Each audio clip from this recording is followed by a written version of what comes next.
یہ صرف قبر نہیں، عام سی قبر تھی، صرف مٹی کی ڈیری۔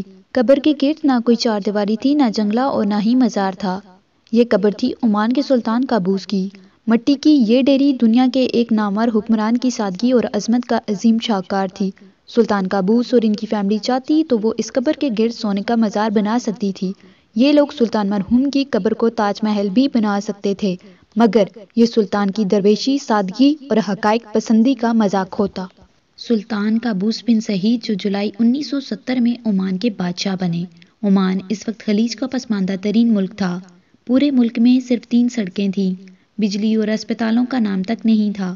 پورے ملک میں کوئی تعلیمی ادارہ نہیں تھا۔ ملک قبائل میں تقسیم تھا اور تمام قبائل ایک دوسرے کے ساتھ برسر پیکار تھے اور عمانی باشندے دوسرے ملکوں میں مزدوری کرتے تھے۔ سلطان قابوس نے بسم اللہ کی اور عمان کو بدلنا شروع کر دیا۔ یہ کس قدر ویژنری حکمران تھے، آپ اس کا اندازہ ان کے صرف ایک قدم سے لگا لیجئے۔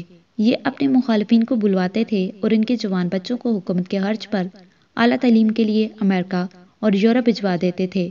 یہ بچے جب دنیا دیکھ کر اور اعلیٰ تعلیم پا کر واپس آتے تو یہ ریاست کے دشمن سے ریاست کے سب سے بڑے دوست بن چکے ہوتے تھے۔ یہ بچے آج بھی حکومت میں اعلیٰ عہدوں پر فائز ہیں۔ عمان اس وقت خلیج کا پرامن ترین اور خوشحال ترین ملک ہے۔ آپ انصاف، تعلیم، علاج، روزگار اور امن کسی بھی پہلو سے دیکھ لیں، آپ کو عمان پورے خطے میں آگے ملے گا۔ ایران اور سعودی عرب کے اندر شیعہ سنی اختلافات انتہا کو چھو رہے ہیں۔ پاکستان کے حالات بھی آپ کے سامنے ہیں، لیکن عمان میں کسی قسم کی مسلکی تقسیم ہے اور نہ ہی قبائلی۔ لوگ نماز تک ایک ہی مسجد میں ادا کرتے ہیں اور ایک دوسرے کے آگے پیچھے کھڑے ہو کر پڑھتے ہیں، چاہے وہ سنی ہو یا اہل تشیع۔ اب سوال یہ پیدا ہوتا ہے، سلطان نے یہ سب کیسے کیا؟ وہ ایک بادشاہ تھے اور بادشاہ عموماً عوام کو سوچنے، بولنے اور علم حاصل کرنے کا موقع نہیں دیتے۔ سلطان قابوس 50 سال بادشاہ رہے اور انہوں نے بادشاہی کے باوجود اپنے لوگوں، اپنے معاشرے کو کھول دیا۔ کیوں اور کیسے؟ یہ سوال بہت اہم ہے اور ہم جیسے لوگوں اور معاشروں کے لیے اس میں روشنی کی بے شمار قندیلیں چھپی ہیں۔ سلطان قابوس کا پہلا کارنامہ امن تھا۔ سلطان نے 1970 میں فیصلہ کیا تھا، یہ اسلامی دنیا کے کسی تنازع کا حصہ بھی نہیں بنیں گے اور یہ کسی کے ساتھ جنگ بھی نہیں کریں گے۔ چنانچہ عمان 50 سال میں کسی عالمی یا اسلامی تنازع میں فریق نہیں بنا۔ اس دوران ایران میں انقلاب آیا، افغان وار ہوئی، عراق اور ایران جنگ ہوئی، سنی اور شیعہ تنازع بنا، عرب ممالک میں انقلابی بہار آئی اور آخر میں یمن میں جنگ چھڑ گئی، مگر عمان ہر معاملے میں نیوٹرل رہا۔ آپ سلطان قابوس کی ذہانت ملاحظہ کیجئے۔ عمان کی سرحدیں یمن، UAE اور سعودی عرب سے ملتی ہیں۔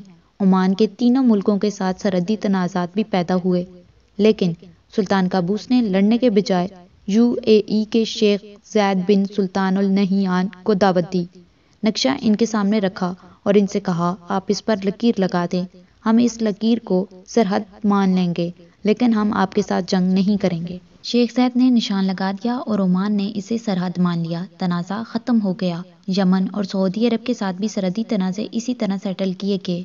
سلطان کہتے تھے، ہم ہمسایوں کے ساتھ لڑ کر امن سے نہیں رہ سکیں گے، چنانچہ یہ بڑے سے بڑا ایشو بھی گفتگو کے ذریعے حل کرتے تھے۔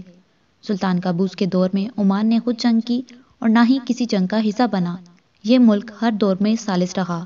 یہ متحارب گروپوں کے درمیان صلح کراتا رہا۔ یہ اس وقت بھی یمن کے 2 اطراف کے زخمیوں کا ایک ہی اسپتال میں علاج کرتے ہیں۔ مسقط کے اندر الموج نام کا ایک وسیع رہائشی کمپاؤنڈ ہے۔ یہ سمندر کے کنارے ہے اور یہ ہر لحاظ سے دبئی لگتا ہے۔ یہ انٹرنیشنل کمیونٹی کا کمپاؤنڈ ہے۔ آپ اس میں داخل ہوں، آپ کو محسوس ہوگا آپ کسی عرب ملک کے بجائے یورپ میں پھر رہے ہیں۔ اسلامی دنیا کے زیادہ تر معزول حکمرانوں کے خاندان الموج میں رہتے ہیں۔ کرنل قذافی کی فیملی بھی یہاں رہتی ہے اور شام، یمن، عراق اور لبنان کے معزول حکمرانوں اور وزراء کے بچے بھی۔ سلطان قابوس حالات کے شکار حکمرانوں کے برے وقت کے ساتھی ثابت ہوتے تھے۔ یہ ہر لٹے پٹے حکمران اور اس کے خاندان کے لیے اپنے دروازے کھول دیتے تھے۔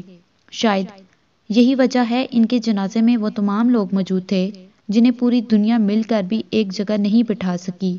مصر کے مرسی اور السیسی دونوں گروپ ایک دوسرے سے لڑ رہے ہیں۔ یمن میں حوثیوں اور حکومت کے درمیان لڑائی چل رہی ہے۔ شام میں 3 مختلف اسلامی طاقتیں ایک دوسرے کے سر اتار رہی ہیں اور ایران اور سعودی عرب کا تنازع بھی آخری سٹیج پر پہنچ چکا ہے، مگر آپ سلطان قابوس کا کمال دیکھیے، ان سب طاقتوں کے سربراہ اور نمائندے سلطان کے جنازے میں موجود تھے۔ یہ سب مل کر ان کے درجات کی بلندی کی دعا کر رہے تھے۔ عمان واحد عرب ملک ہے جس میں کوئی ولی عہد نہیں تھا۔ سلطان کے انتقال کے بعد ان کی وصیت کھولی گئی۔ سلطان نے حسین بن طارق السعید کو بادشاہ نامزد کیا تھا اور پورے خاندان اور ملک میں سے کسی نے چون تک نہ کی۔ ہر شخص نے سلطان کے فیصلے پر آمین کہہ دی۔ پوری دنیا کا خیال تھا سلطان قابوس کے بعد تخت اور تاج کے ایشو پر عمان بکھر جائے گا، لیکن سلطان کے اخلاص اور محبت نے انتقال کے بعد بھی ملک کو جوڑے رکھا۔ ملک میں کسی جگہ بغاوت ہوئی اور نہ شورش، کسی نے مخالفانہ آواز تک نہیں نکالی۔